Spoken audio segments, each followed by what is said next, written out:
The Democracy Forum brings you another not-to-be-missed webinar, Beyond the Quad, Economic Security and Supply Chain Resilience in Maritime Asia. The Quad grouping provides a strategic framework focused on maintaining a free, open and prosperous Indo-Pacific. Yet its effective implementation relies on broader regional cooperation. Minilateral groups alone cannot safeguard the region's critical transit choke points. Strengthening economic security and supply chain resilience in Maritime Asia requires going beyond the Quad to build practical partnerships with Southeast Asian and Pacific nations. To discuss the drivers behind this broader approach, including choke point vulnerabilities and economic coercion, and explore key priorities beyond the Quad, join our live debate to share your questions with the expert panel. Welcome, I am Humphrey Hawksley. This is a Democracy Forum debate where we shine a spotlight into the nooks and crannies of global affairs to understand more about issues that impact all our lives. And talking of global affairs, I apologize for my backdrop. I am traveling at the moment and talking to you from a hotel room.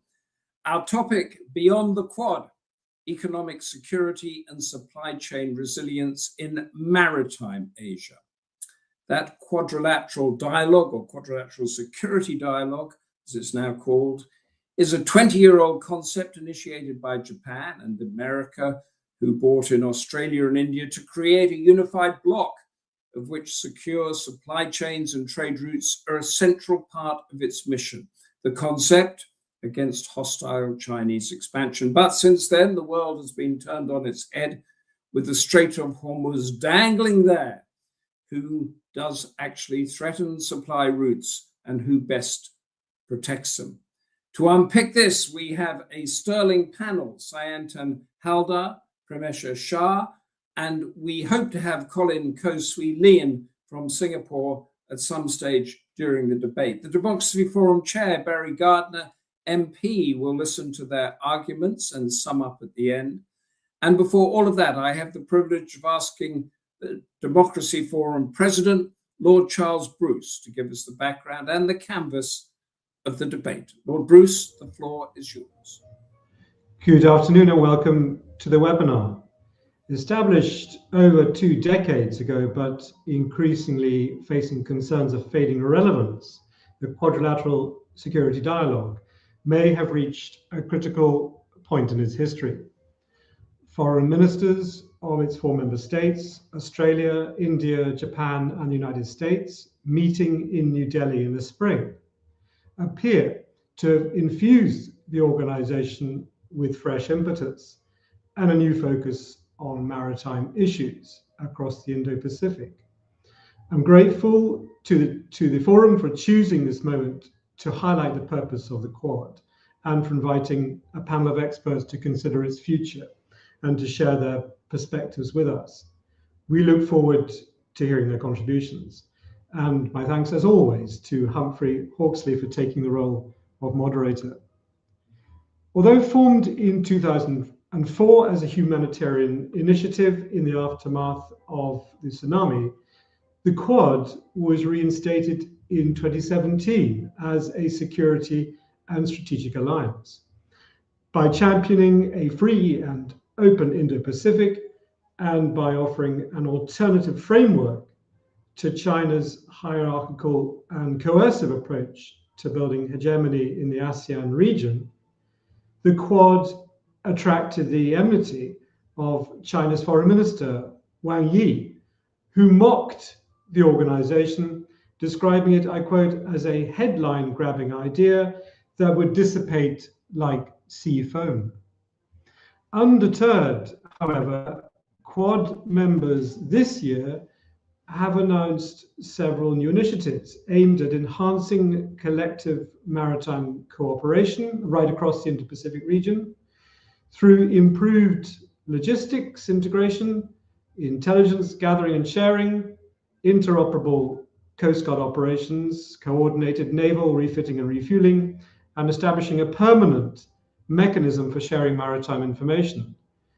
And a leadership dialogue representing all the members' interests, Quad Track 1.5, was launched in Sydney in February to discuss maritime security, economic security, and critical emerging technologies. And this indeed may emerge as a permanent ideas incubator and Secretariat for the first time. But despite the upbeat messages appearing from the meeting in New Delhi, doubts still remain about the role of the Quad and its ability to perform. The organization has not held a leaders' conference since 2024, when President Biden hosted his counterparts at Wilmington in Delaware. And since the return of President Trump in 2025, there's been no dialogue at leadership level, and no such meetings are planned. And furthermore, the Quad is finding that several important initiatives are opposed by the Trump administration. For example, its focus on clean energy has been undermined by climate change skepticism, and its humanitarian and disaster relief planning is threatened by withdrawal of funding to US aid. But the current diplomatic standoff between the United States and India, locked in a tariff dispute, is probably the most worrying development. A recent report published by the Lowy Institute concludes that, I quote, "The Quad is not finished, but is running on diplomatic momentum rather than strategic output. Specifically, it needs to make other Southeast Asian countries an economic offer substantial enough to offset the gravity of China's trade advantages. And it needs to arrange a definitive leaders' conference." I quote, "Providing the Washington-New Delhi relationship can bear the weight placed upon it." Well, thank you very much for deciding to watch our webinar today. And if you have any comments or questions, please pass them to the chair. Thank you, Lord Bruce. The Quad are mocked by China, and then its initiatives opposed by the Trump administration as a worrying development. Our first panelist is Dr. SAYANTAN HALDAR, the Strategic Studies Program from the Observer Research Foundation. His work mainly concentrates on the Indian Ocean and the Arctic. In a recent co-authored paper, he reached through the Malacca Straits into the South China Sea with arguments entitled India-Taiwan Advancing Tech Cooperation for a Secure Maritime Future. That sounds very beyond the Quad. So, SAYANTAN HALDAR, economic security and supply chain resilience in maritime Asia. Give us your thoughts. Thank you, firstly, to the chair and also to Lord Bruce for contextualizing the set of interventions that I wanted to come in with today. Before getting into maritime Asia, I think I would also sort of like to discuss a little bit about the idea of the Indo-Pacific, because in many ways, I think we are at a time where the Indo-Pacific has emerged as a fulcrum of global geostrategic churning. While we do discuss the history of Quad and how its onset lies in the aftermath of the tsunami in the Indian Ocean, I think a resuscitation of the Quad is what set the ball rolling in the kind of diplomatic and political momentum that we saw within the group, especially since 2017. And interestingly, it was President Trump's first administration which in many ways infused a lot of energy into the Quad and breathed new life, as it were, into the grouping. 2017-2018 was also a very interesting time because it was already a couple of years of China coming out with its Belt and Road Initiative. So in many ways, global connectivity routes, the sort of cartographies of connectivity, supply chain resilience, economic security was being rethought from a Chinese perspective. And that certainly did have an imprint on the kind of strategic thinking that went on in countries which sort of represent a democratic and rules-based order oriented worldview, so to speak. So I think in many ways the Quad's evolution, though is not formally sort of interpreted as a reaction to the Chinese onset of the Belt and Road Initiative, but I think the timeline sort of suggests that the coming together of Quad, and not just Quad, but also several other such initiatives where like-minded countries came together were sort of responding to the way in which China was emerging as a big force with the Mega Belt and Road Initiative. Now, it is a separate debate of what the trajectory of the Belt and Road Initiative has been, but I think one important focus of the Quad was to ensure that it doesn't remain limited to issues of maritime security, freedom of navigation, etc., which was broadly what its focus was towards the initial years. But increasingly, the Quad evolved the nature and characteristic of its very sort of orientation, and it sought to provide public goods. Now, that is very important because here again, I think the idea of responding to China or Chinese maximalism, so to speak, comes into the picture because importantly, through the Belt and Road Initiative, China sought to advance a kind of model of partnership that it was offering to countries within the Indo-Pacific or within the Indian Ocean in particular, where China was coming into these countries, funding infrastructure project, was emerging as a political force to reckon with in these countries. And it also did involve an element of quid pro quo, as we've seen in the examples of Sri Lanka, for example, where they built an infrastructure project in Hambantota, and once it failed to take off, the Chinese took the boat on lease for 99 years. So there was a certain model that the Chinese were advancing in the Indo-Pacific.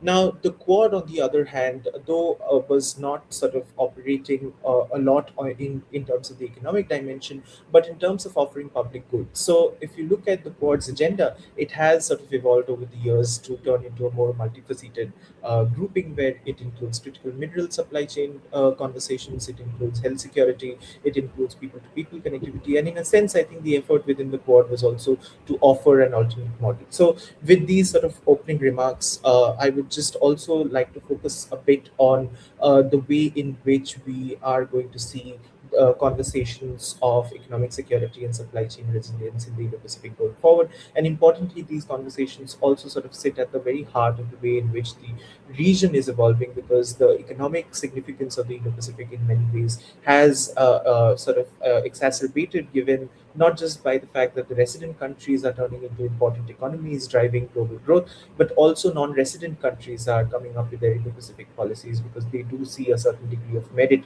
in engaging with the Indo-Pacific as the region, as well as with the political constituency of the Indo-Pacific, which is the countries which are embedded in the region in particular. So, if you also look at the way in which countries such as France are orienting their outlook towards the Indo-Pacific, even though we have known France as a European power, they did, of course, sort of reorient themselves as an Indo-Pacific power when President Macron addressed a speech at in Australia in 2018, where he said that France is also now looking to reorient itself as an Indo-Pacific power by way of its island holdings in La Reunion. So I think it's very important for us to take into cognizance the economic and strategic significance of the Indo-Pacific as such. Now, of course, the Quad, as was mentioned in the opening remarks by Lord Bruce, is undergoing a churn primarily because of the diplomatic turbulence that we are seeing increasingly between the US and its other Quad partners at a bilateral level, and more importantly, sitting from India. I think this is the most visible here, perhaps one could say. But I think if we are to look at the operational elements of the Quad as well, we will see that apart from the absence of a leader level summit, the Quad really has not faltered in any of the initiatives that it has taken forward. In fact, during the last foreign ministers meet, we have seen the elevation of maritime domain awareness into a maritime surveillance sort of a collaboration that the Quad has sought to advance within itself, within the rubric of the grouping, as it were. So I think in that sense, there is a certain degree of momentum which continues to exist within the operational elements of the Quad. But I think for a group like Quad, which is not institutionalized per se, which does not have a secretariat, which does not have a permanent bureaucracy, it is very important for the leader level summits to take place, because it is the leader level summits from where the Quad really charts out its agenda, and also sort of advances a diplomatic signaling to the world, and indeed to the Pacific as well, that it is serious when it comes to advancing cooperation in this particular region. But I think going forward, if we look at the landscape of economic security and supply chain resilience and the way in which the strategic orientation of the Indo-Pacific is unfolding, I think we need to look at opportunities by way of which like-minded countries can move beyond the template of the Quad, given the certain degree of stagnation that we have seen, at least at the diplomatic level, and look for partnerships and templates of cooperation which are similar to Quad but continue to advance the kind of interest that it represents. So, for example, if we look at trilateral partnerships, there is a lot of conversation about the India, Australia, Indonesia partnership, for example, the France, India, Indonesia, or the France, Indonesia, Australia trilateral partnership. So I think these are some of the templates of cooperation which really need to now start evolving as major agenda points of bilateral as well as trilateral dialogues at the track one level. But also, I think it's very important to look at issue-based coalitions. So, for example, if we look at supply chain resilience, apart from the technical aspects of or the business element of supply chain resilience, I think if we are to look at maritime domain awareness, that certainly has an impact on the way in which sea lines of communications are safeguarded, supply chain resilience is protected, so on and so forth. So I think if we are to look at the future of an agenda of cooperation for the Indo-Pacific, then issue-based coalitions are also very important. And as far as maritime domain awareness is concerned, I think India certainly plays a very important role in the way in which it is fostering a broader coalition of partnerships in the Indian Ocean, indeed, but also broadly in the Indo-Pacific. We have also seen within the Quad itself an element of inclusion of forums such as the IORA, which is the Indian Ocean Rim Association, or the Pacific Island Forum, for example, to foster a broader maritime security coalition in the Indo-Pacific as well. So I think if countries are able to take forward this kind of a multifaceted agenda, that really serves the purpose of building economic security or supply chain resilience in the Indo-Pacific or maritime Asia, as it were. But I think at a normative level, I think it's also very important when discussions such as this take place, that it is important to be sensitive about the strategic compulsions and interests of very many countries that exist in the region. So, for example, a lot of countries in the Indian Ocean or even in Southeast Asia do have a certain degree of economic interdependency vis-a-vis China. So, when coalitions or partnerships are forged with these countries to advance a safe, secure, and a forward-looking agenda for the Indo-Pacific, I think it is important to take into consideration the kind of interdependencies that these countries have with China. Or for that matter, if we look at even countries such as India and Australia, the reality suggests that there is a certain degree of interdependency, and therefore I think a calibrated and a more nuanced scope of cooperation needs to be cultivated among these countries. But broadly, I think if countries and governments in these countries are able to emphasize on the fact that there does need to be a free and open Indo-Pacific where economic security is of prime importance, where supply chain resilience is a primary agenda, I think that really sets the ball rolling for the agenda for the Indo-Pacific. I think in terms of a forward-looking agenda, even elements such as critical minerals, I think is going to emerge as a very important area of conversation. And in fact, it is already a very important area of conversation for countries in the region, especially as we look at green transition, as we look at the way in which energy supply chains are being rethought, especially after the Strait of Hormuz. A lot of emphasis will now come on these particular issue areas. So I think this idea of issue-based coalition is something that the Indo-Pacific will really benefit from. So broadly, I think these are some of the opening remarks that I wanted to bring into the table, but happy to take questions going forward. Thank you very much. That was fascinating in the breadth and detail that you gave. Is it your view, or is it the case that the way that Asia or the Indo-Pacific is looking at securing supply chains, that remains an American-led project, or has that changed? Well, I think, as I was saying about interdependency before, I think if we are to look at especially the Western Pacific, we will see a lot of these countries are deeply embedded into the American-led security architecture. And I would imagine that the kind of anxieties that these countries are increasingly feeling, given the turbulence that they are currently facing vis-a-vis their partnership vis-a-vis America, I think a rethink certainly is in order. And I think it is important for these countries also to diversify, but keep in mind the historical element of their partnership with America. So I think only time will tell, what happens to the future of their partnership with America and, the role of America as such in the Western Pacific. But yeah, sorry. And is China, because you talk about this interdependence, is China still seen as the nation or the force that would disrupt the supply chains? Or given the Straits of Hormuz situation, is America now on an equal footing with China? Both of these big powers could equally disrupt supply chains. Well, I think at a normative level, certainly there is there is a sense of a similarity in the way in which both the countries can sort of leave an imprint on the supply chain resilience in the broader Indo-Pacific. But I would not compare the US and China as equals when it comes to the kind of anxieties that these countries feel, especially given the fact that a lot of these countries continue to depend on America for their safety and security. But I think if we are to specifically talk about issues like critical mineral supply chain resilience, a lot of the processing technology currently remains in China. So it's not just about physically hindering sea lines of communication, but also disrupting the supply chains in a more technical way. And I'd just like to put a question that's come in from the audience. You touched on it, but the question is this: if the Quad wants to secure supply chains, which non-Quad partner is the key missing link? Well, I think inclusion of Southeast Asia or Southeast Asian countries in some form is certainly very important, purely from a geographical point of view. So as ASEAN you're talking about, or yes. Or one particular yes, country? of course. I think ASEAN certainly is a very important factor in the way the Quad will evolve over the years, and ASEAN centrality does remain a cornerstone of Quad's approach to the Indo-Pacific. But I think practical inclusion of Southeast Asian countries is certainly a very important aspect that the Quad will need to include at some point in time going forward. Yeah, and you mentioned that other groupings that are being formed or are formed that are not as well known as ASEAN. What is the argument for sort of expanding the Quad much more so that there becomes many more members of it?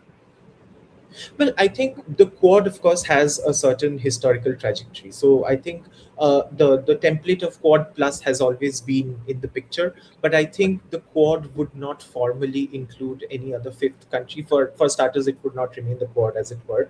But in other ways also, I think the kind of political and diplomatic understanding and nuance that the Quad was able to at least capture prior to 2025, in the way in which they did accept India's position on a lot of issues, especially with regards to China, for example, I think is something which will be very difficult to replicate. And I'm not really sure if bringing other partners on board would really help that cause. But I think certainly other templates of cooperation can be identified, and the charter can be expanded. But I think for the Quad to remain limited within the 4 countries is the way forward. Thank you very much for that. Stay with us, because we're going to open it up for our 2 panelists very shortly after we've heard from Dr. Premesha Shah, a Senior Policy Fellow at the Asia Society Australia, focusing on Indo-Pacific geopolitics and regional security architecture. Her expertise spans multilateral cooperation, great power competition, and India's Indo-Pacific policy. And among her recent papers, Securing 2 Oceans, Bolstering India's Australia Defence Cooperation in the Indo-Pacific, and India's role in the emerging dynamics of the Indo-Pacific.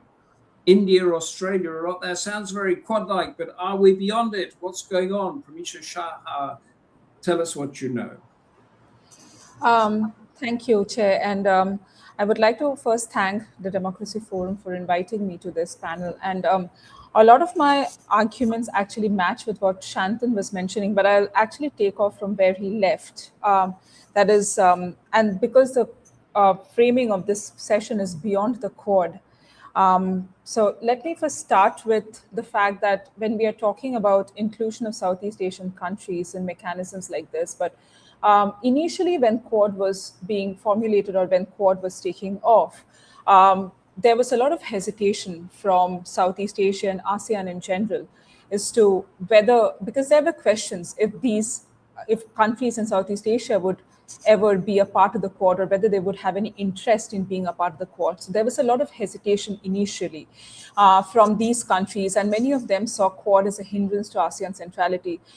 Countries like Australia, Japan have been, and even India have always championed ASEAN centrality, and Southeast Asia has been a predominant pillar of many of these countries' foreign policy as well. But there were a lot of questions that came up as whether these countries are now losing their interest in ASEAN, or whether multilateral cooperation will now be the predominant architecture when we talk about the Indo-Pacific. But now, currently, there has been a shift in this focus, not particularly towards the Quad, but in general towards minilateral initiatives in generally. If you see, I think background, there was a mention of the Lowy Institute surveys and polls. So one of the Lowy Institute polls, I think it was Asia Power Index, but where you can see, and even in the State of Southeast Asia survey, which is released by ISEAS every year, if you see the perceptions towards Quad, you will see from the Southeast Asian countries' perspective, there has been a huge change. The perception is now growingly positive, and this has to do with how the Quad has broadened its agenda, but it has also still, in a lot of ways, kept away from hard security initiatives. So I think the concept of security, Quad has utilized that very well in broadening its agenda in various non-traditional security areas, being maritime domain awareness, critical minerals, energy security, food security, health, digital infrastructure. So there is the ambit has actually broadened. I'll give a couple of examples why I say the perception of Southeast Asian countries have changed towards multilateral cooperation. Very recently, if you see, and Shantan mentioned about Indonesia being a part of a lot of these multilateral initiatives. Just yesterday, Australia and Indonesia had their 2+2 meeting to implement the common security agreement that they signed a few months back. On the sidelines of that, we also saw the three foreign defense ministers of Indonesia, Japan, and Australia meeting.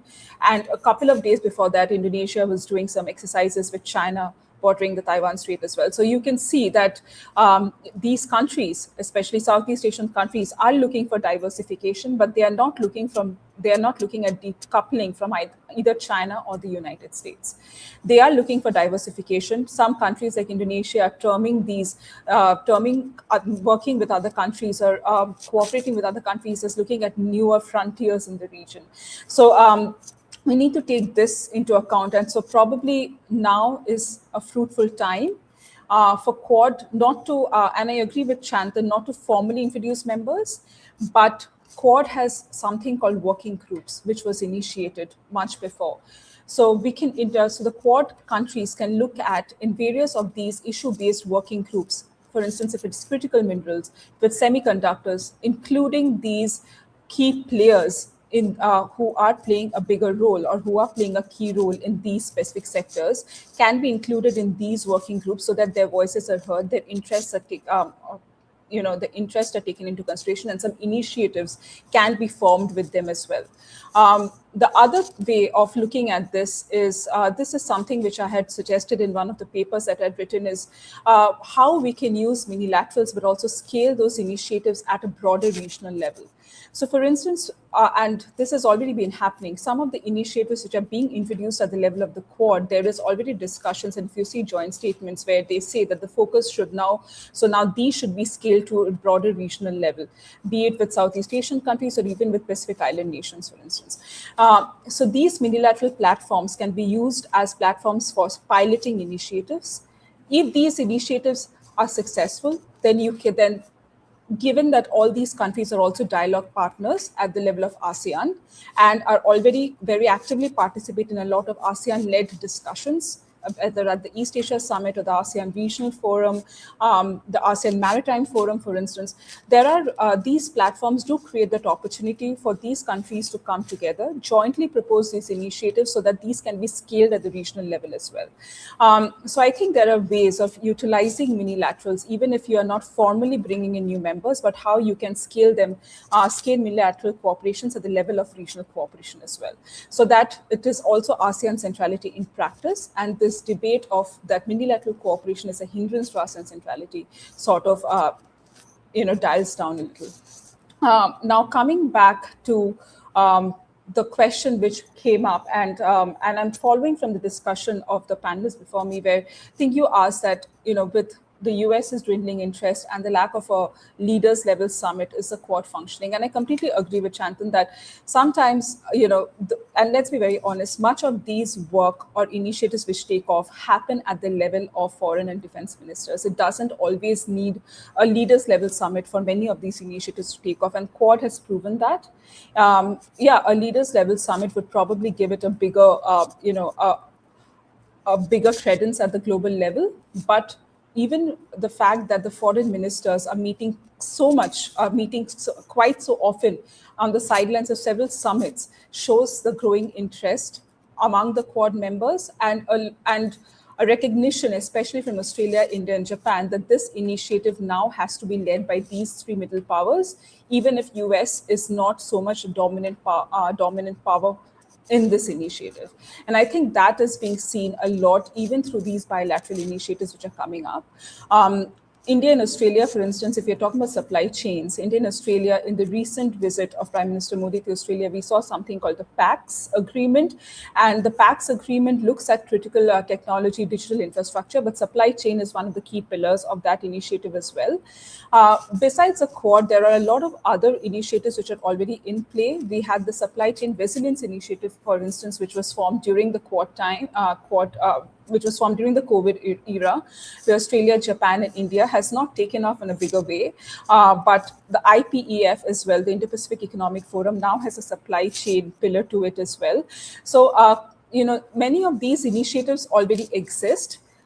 The need at the moment is not creating any further new initiatives, but how do you link all these initiatives together and create a credible alternative for countries to even look at a separate alternative than the US and China. There is a need for creating these credible alternatives, and the answer is not going ahead and creating a lot more initiatives, but about how you coordinate the existing ones and coming up with proper credible projects which can be implemented and which can actually take off on a granular level.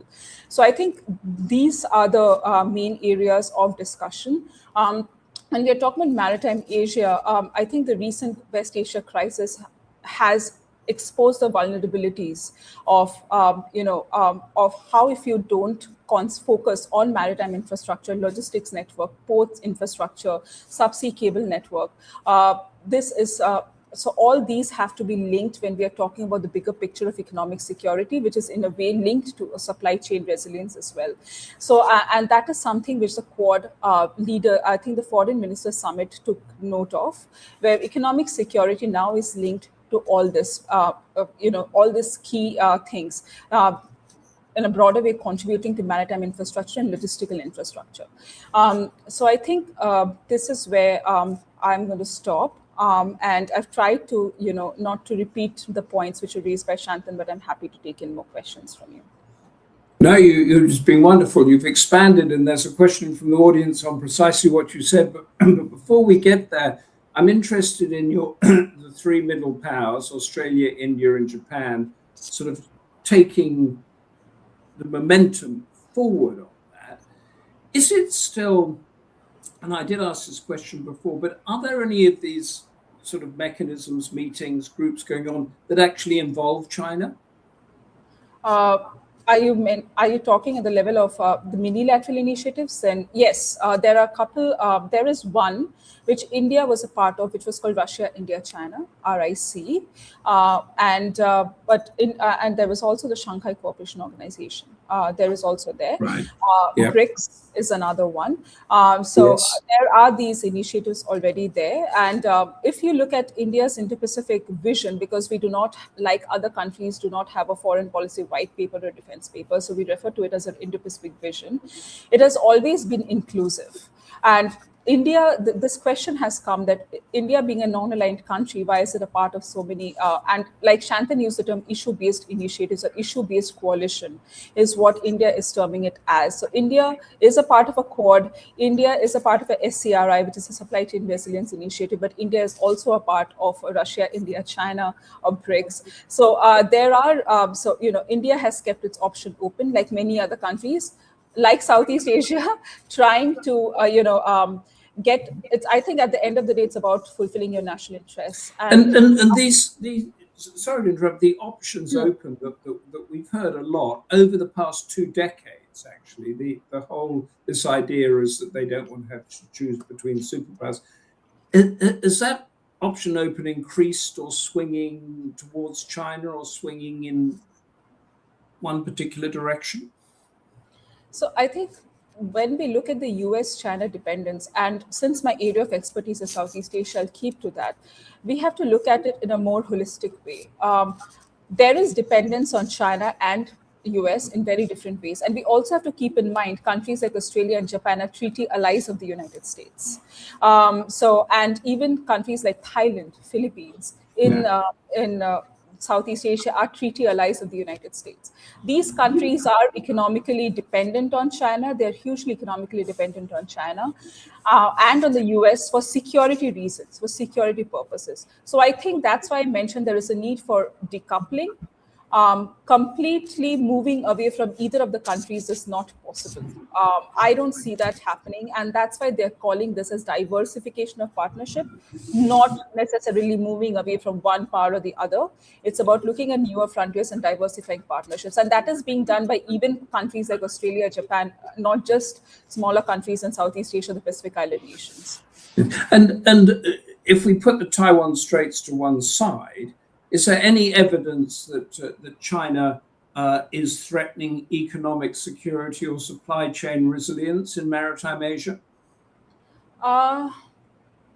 No, I don't think there is. So if we are looking at the Taiwan Strait and even the South China Sea crisis, I don't think the concern has been the disruption of supply chains there. The concern has been the question of sovereignty claims.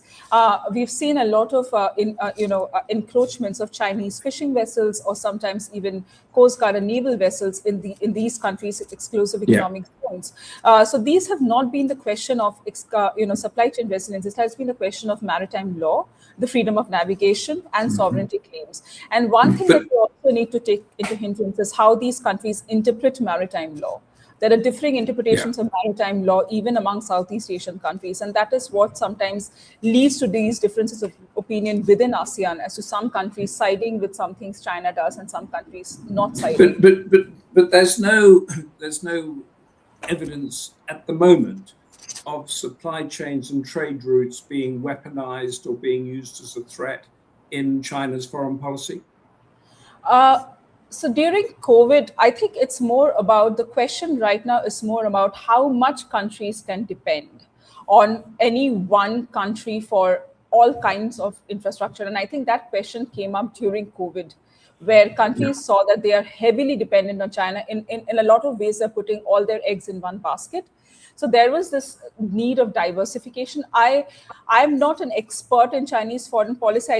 I'm not fluent in Mandarin, so that's why I don't call myself an expert in Chinese foreign policy.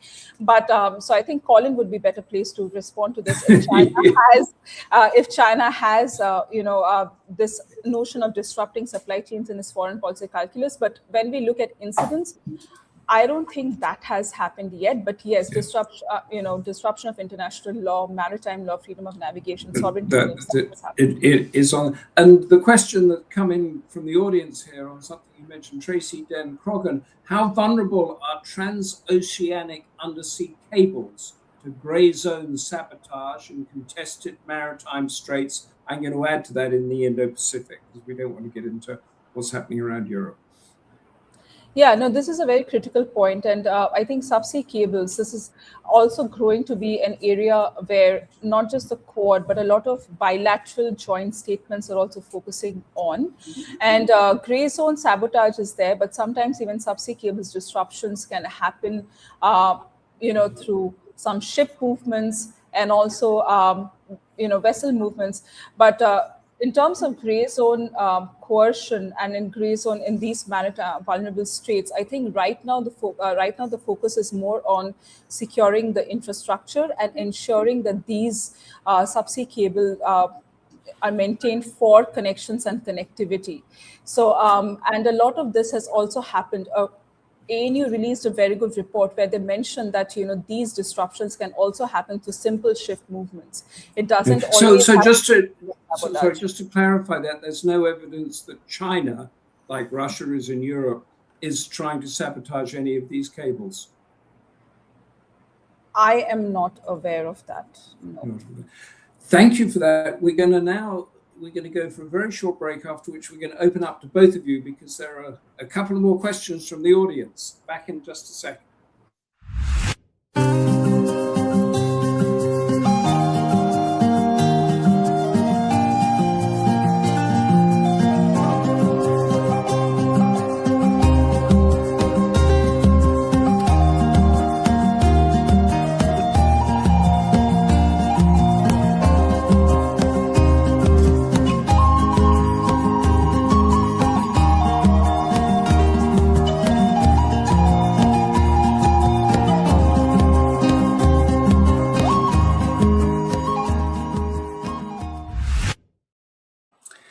Thank you very much. That is, we are now back with SAYANTAN HALDAR and PREMESHA SAHA, and we have two questions from the audience that I'd like to put to you before we go to Barry Gardiner, who's going to wrap up our debate.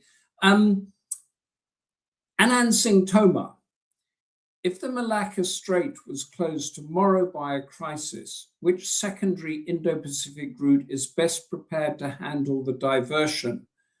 SAYANTAN HALDAR, which way do we go? No, I think it's a very interesting question, and in many ways, I think the Malacca Strait sits right at the center of a lot of conversations on the Indo-Pacific. But I think the more important question here is, what is the source of the disruption? I think that will in many ways also dictate the way in which new routes need to be reimagined. I think at least from an Indian point of view, there is a sense that there needs to be diversification of sea lines of communication in terms of the way in which our cargo vessel partnerships are taken forward, maritime logistics is being thought through, as well as in the way in which interoperability exercises are going forward in a way in which we are able to safeguard the maritime domain, so to speak. So I think a lot of conversation, at least in India, I think also is taking shape on the way in which the Northern Sea Route is evolving as a very important transit corridor for India, especially as we are seeing the effects of climate change in the Arctic, and how it's a bit of a contradiction, but how the melting of ice in the Arctic is actually opening up opportunities for new transit corridors. So I think the Chennai-Vladivostok Maritime Corridor in many ways sits right at the heart of these conversations. But I think this again, to come back to the common disclaimer here, I think a lot of these conversations are still at a very nascent stage, because we don't really have a lot to show for what are the kind of developments that have taken place with regards to the Chennai Vladivostok corridor. At least in terms of a policy understanding, there is this sort of this is there in common parlance. But I think what are the practical steps that have been underway to sort of facilitate such a maritime corridor? I think these are some of the questions that need to be addressed. That's thank you very much. PREMESHA SAHA, can I put that to you? But also, can you give us a comparison on the closure of the Malacca Straits compared to the closure of the Straits of Hormuz? One's much bigger, isn't it? Yeah, but I in a very practical scenario, I think given that Malacca Strait borders mainly Singapore, Malaysia, Indonesia, and we've heard the Singaporean foreign minister and also the leader of the country very clearly mentioned that such a situation is not going to evolve from the Southeast Asian countries' perspective, because this debate was being linked in many ways. But Singapore has very clearly mentioned that this is very difficult to happen, because also we need to be very careful that these are themselves island nations who are very much dependent on these sea lanes of communication and also the port infrastructure. Another is that besides the Strait of Malacca, and this sometimes misses the discussion, is this region, Southeast Asia, has a lot of other important sea lanes of communication. We have Lombok, there is Sunda, Makassar, Omboy, Veta Straits. So closure of Strait of Malacca can create these alternative routes. Obviously, Omboy, Veta is more suited for submarine routes, but there can be these alternative routes. But we have seen from Southeast Asian countries, and especially leaders, saying that this is not a step that they're going to be taking, because international law to them is very important. And Southeast Asia has always put international law at the forefront, because South China Sea has always formed a very important discussion point, even at the level of ASEAN. I think that's a very good point you made. In that order to close those trade routes, you also have to shut off the 4 or 5 choke points, they're called, aren't they, that run through Indonesia. So it's not just a matter of sort of closing those very narrow straits. The last question from Rashid Ali, fascinating. Can a cooperative recycling framework for rare earth metals offset current mining monopolies? SAYANTAN HALDAR. Well, I think it's a bit of an interesting question, because when we talk about critical minerals and rare earth metals, etc., I think a lot of it also needs to sort of be based on the fact that it is ultimately a reaction to natural endowment. We can't really fight what the nature has endowed to some of these countries, right? But I think where the diversification really can come in is if countries are able to boost technologies in a manner where recycling capabilities or processing capabilities are developed. Now, if we look at the current landscape, we will see that China currently dominates the processing technologies and the recycling technologies that exist in critical minerals as well as in rare earth metals. But I think if countries such as India or even Australia, for that matter, which already is a leader in the space of critical minerals, or even Southeast Asia, we have some partner countries in Latin America as well. I think if we are able to sort of build a coalition where we can focus on how naturally endowed critical minerals are sort of then carried to countries or zones where processing technologies are evolving at a very rapid That, rate, I that, think that can in many ways inject a sense of resilience in the way in which yeah. recycling or processing technologies can evolve. So this is a new, beyond the Quad institution or coalition, as it were. PREMESHA, SAHA, what are your views?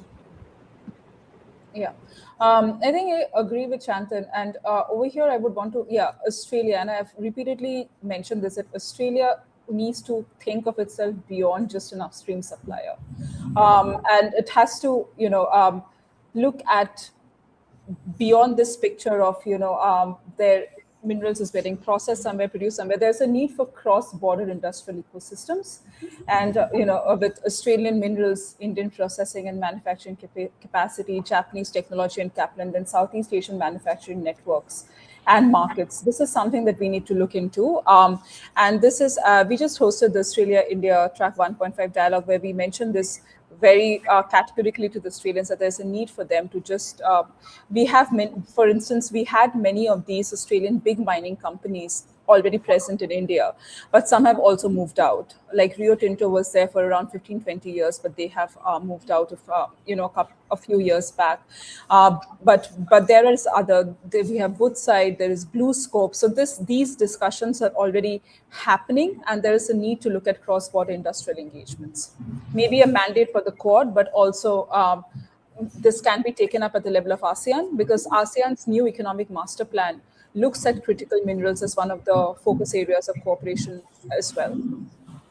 Thank you very much for that. We're getting a little bit beyond the Quad, but now we're going to Barry Gardiner, the chair of the Democracy Forum, who's been listening in, member of Parliament, member of the ruling party in Britain. Barry, what's your view on our discussion? Humphrey, thank you very much. Let me cut this off.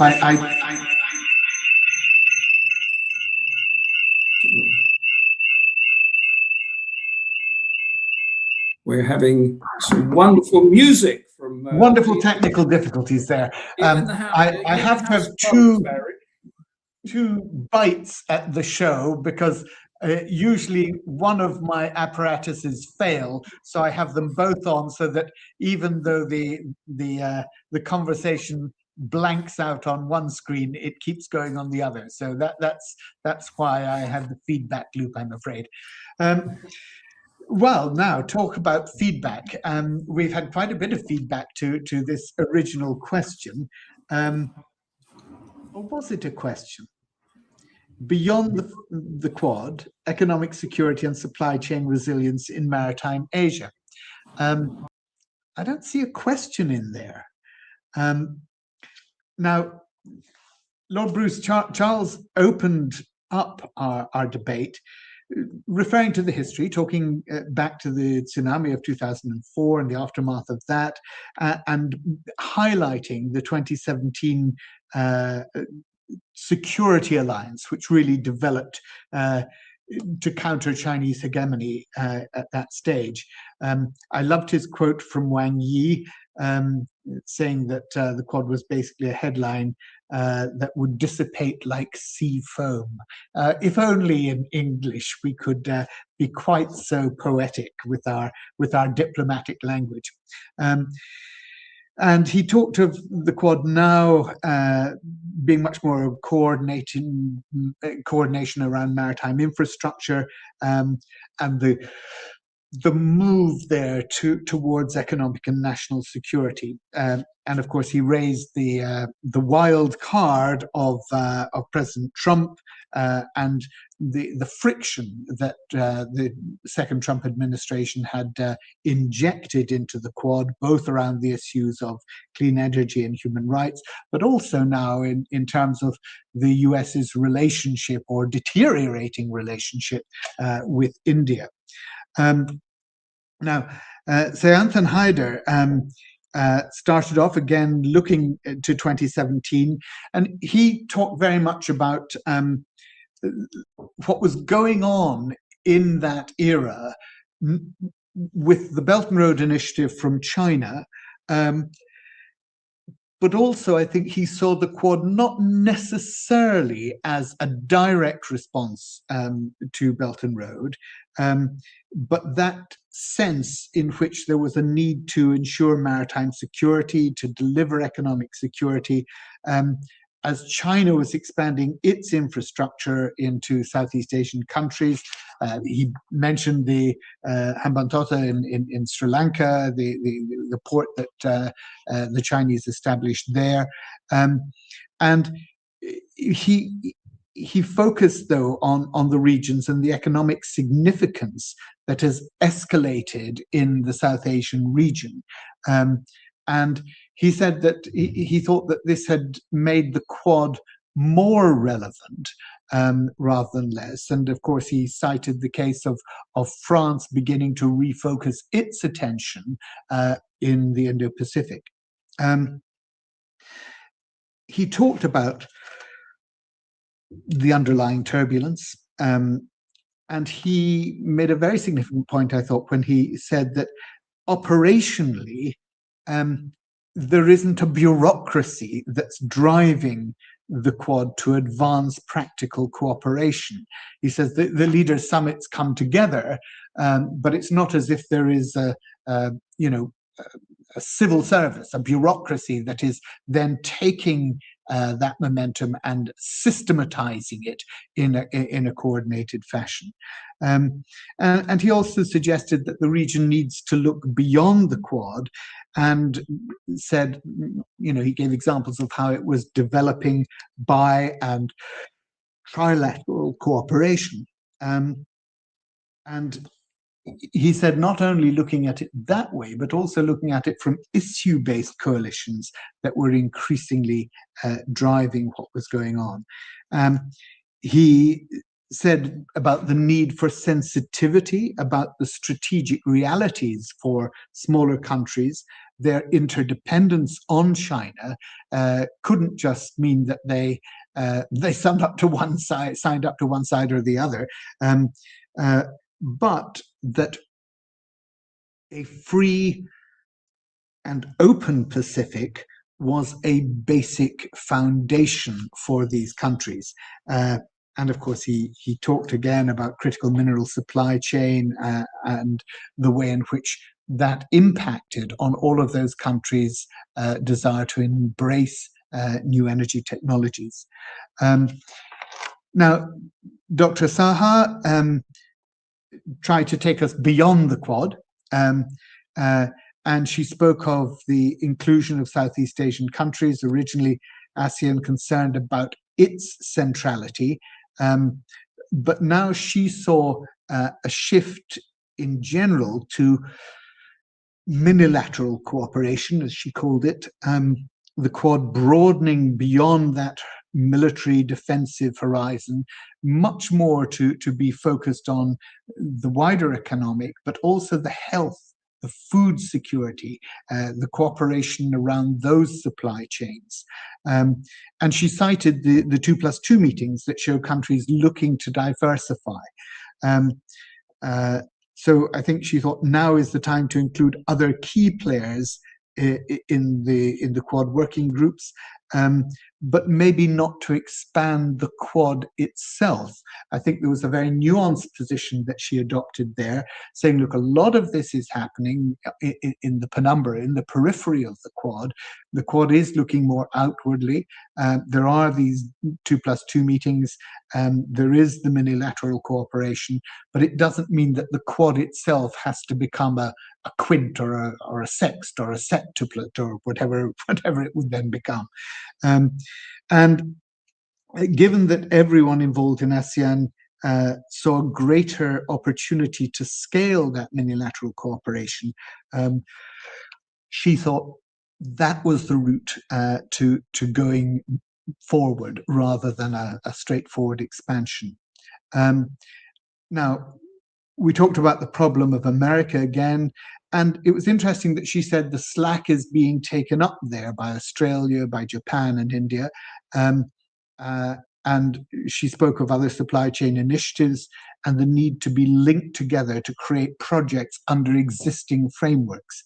The issues, I think, quite clearly relating to that maritime infrastructures, subsea cables, port networks, maritime route coordination, all of these critical to a well-functioning Southeast Asian economy. The question was raised about Indians' non-aligned status, and I think she felt that this was a shrewd preservation of national interest. And it was interesting when she spoke of the Philippines, saying how they were dependent upon China economically, but dependent on the US militarily. So this idea that you have to jump one way or the other, you're either friend or foe, much as President Trump seems to want people to do that, I think she was clear that that is not really a viable option for many of these countries. Humphrey, I think you posed one of the questions about whether China was threatening supply chains, and said, leaving Taiwan Straits aside, was there a problem here? And I thought it was a really subtle answer that Dr. Saha gave there when she talked about, look, there are different interpretations of maritime law. The Convention on the Law of the Sea is open to different interpretations.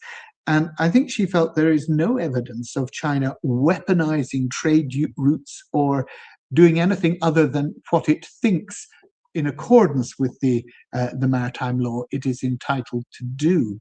Thought that was very interesting.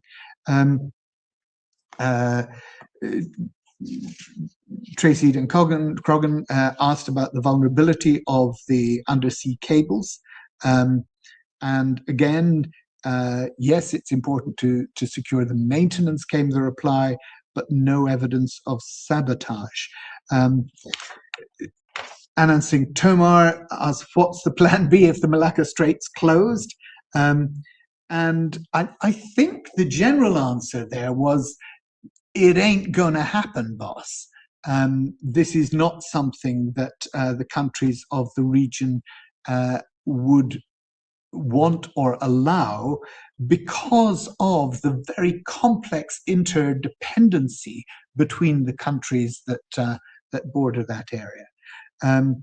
And the final question that was thrown into the mix in the 1 minute that I have left of our hour, can a cooperative recycling framework for rare earths and critical minerals offset those supply chain vulnerabilities? And I think the response was that Australia needs to perhaps buck up its game about looking outwards on that.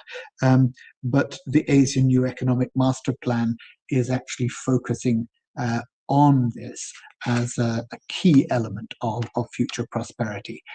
So all in all, I'm sorry we didn't have our third interlocutor today, but I did think that our two speakers gave a really sterling performance to take us much more deeply into this whole issue of beyond the Quad and how it's functioning and what may come in the future. Thank you. Barry, thank you. And I agree. I think with the two there, we really covered a lot of ground. And before we leave, I'd just like to go back to each of you for a top-line headline that comes out of our debate. Beyond the Quad, economic security and supply chain resilience in Maritime Asia. We do not know if it is a statement or a question. Sayantan, HALDAR, give us your 10 seconds on that. No, I just want to close by one statement, which is the Quad may still be here to stay. We should not write the Quad off just yet. But I think we should brace for opportunities to sort of diversify. But I think fundamentally the template of cooperation that the Quad sought to advance is going to be imperative in the way in which regional cooperation in the Indo-Pacific will move going forward. Thank you. Diversification and evolution, it sounds to me. PREMESHA, SAHA? I would just give my 2 cents. One is, even if US is, as I mentioned, even if US is losing its interest in the Quad, there are 3 other very capable middle powers who are taking this put forward. And in terms of beyond the Quad, one thing we need to keep in mind when we're talking about Southeast Asia, even before Quad came, Southeast Asian countries were already a part of minilateral cooperation, issue-based coalitions. We have the Malacca Straits Patrol, there is the MICTA, there is Eye in the Sky initiative. So this thing about that it's going to hamper us in centrality, and there is no probability of these countries ever being a part of Quad-led initiatives is something that I don't agree with. And Humphrey, if I may just add to that, I would say that even if President Trump is losing interest in the Indo-Pacific, it doesn't necessarily mean that America is. President Trump is there temporarily. America will continue to be. That's a very good point from all of you summing up. I love those headlines, but Time's Winged Chariot is attacking us. So thank you, Sayantan, HALDAR, and PREMESHA, SAHA, and thank you all at the Democracy Forum for making this really important debate happen. Our next Democracy Forum debate is on September the 23rd, and it is going to be in person with people in the audience, as well as being recorded and live streamed. It's in central London. The topic is Voice of the Global South, India's growing regional and international influence. If anybody in the audience here will be in central London and wants to attend, email info, I-N-F-O, info at thedemocracyforum.org.uk. That's info at thedemocracyforum.org.uk. And until then, from all of us at the Democracy Forum, stay safe and goodbye.